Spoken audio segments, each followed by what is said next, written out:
Right, Year 8, so this video recaps everything that you should know already about verbs, so make sure you pay attention and check that you understand what's in front of you, and also make any notes that you might be missing from your book.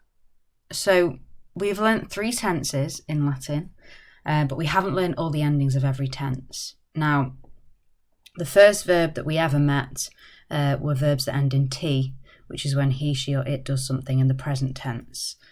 So that in this little table here would go here. We've also met how to say I do something when a verb ends in O, and also when you do something when a verb ends in S. So O is I do something, S is you do something, and T is he, she or it does something. We also know the third person plural, which is they, and that ends in unt.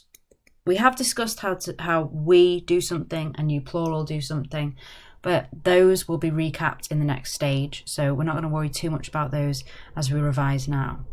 So the main things you need to know, and imagine you're doing our usual chanting where you point at yourself. So you start with yourself and you point at yourself and you say O, you point at someone in front of you and say S, and you point at someone to the side of you and say T, and then you know that that's I, you, he, she, it, O, S, T.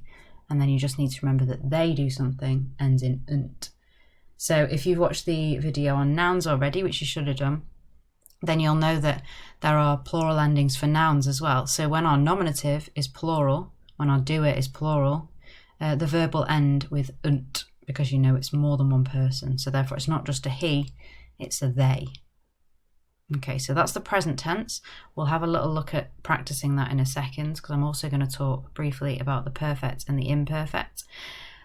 So these ones we've only met the third person, so we've only met how he, she or it did something in the past, and also how they did something in the past. So the perfect tense, remember, is translated as ed, unless it's irregular in English, but usually it's translated as ed. And in Latin, if it's he, she or it did something in the past, the verb ends in it, or if it's they did something in the past, the verb ends with erunt. Okay?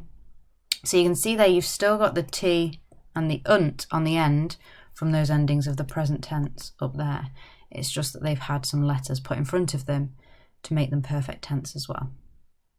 The imperfect is the one that's translated as was or were ing.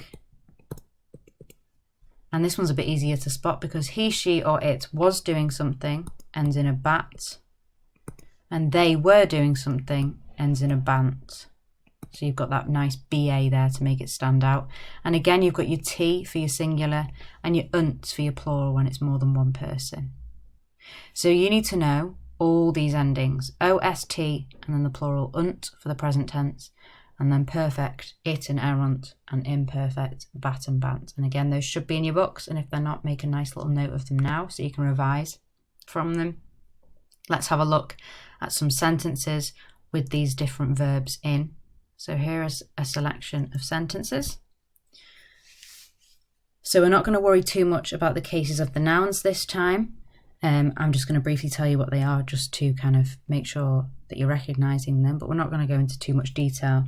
So we've got our nominative puelai, and we've got our accusative plural pueros, and then the ending here is unt, so we know it's plural. It doesn't end erunt and it doesn't end bant, so it must just be present tense. So the translation of this one is the girls are saluting or are greeting the boys. So just in the present tense there, it's happening right now. In this second sentence, we've just got a nominative this time, canes, which is plural.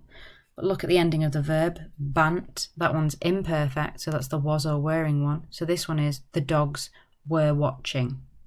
And you know that there's more than one dog, not only because of this ending es, but also because of the unt on the end here. That tells you that it's they, it's plural. The third sentence, we have gladiator as our nominative, amicum as our accusative. And then our verb nekavit ends in an it. That's a perfect tense ending, so we need an ed. So this one is the gladiator killed his friend. Okay, next sentence, nice short one here. Kibum has M on the end, so that means it must be accusative. And ammo is our verb here. It ends in an O. If you go back to the present tense verbs, you'll remember that O is when I do something. Amo means love. So this sentence says, I love food. The second to last sentence, cur just means why. In foro just means in the forum.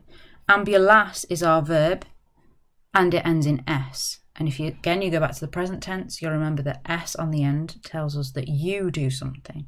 So this sentence says, why do you walk in the forum?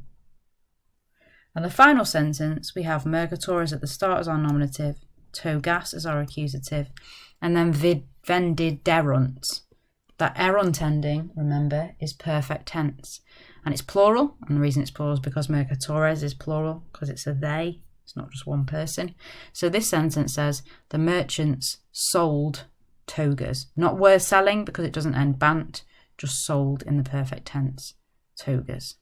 Okay, so I'll scroll back up to the key endings that you need to know. Just like with the nouns, you need to know these endings, but you also need to make sure you know what they actually mean. So check that you revise that when you're chanting these out. And just make sure that you know both these and the endings of the nouns, and also that you don't get them confused. And if you have any questions, just let me know.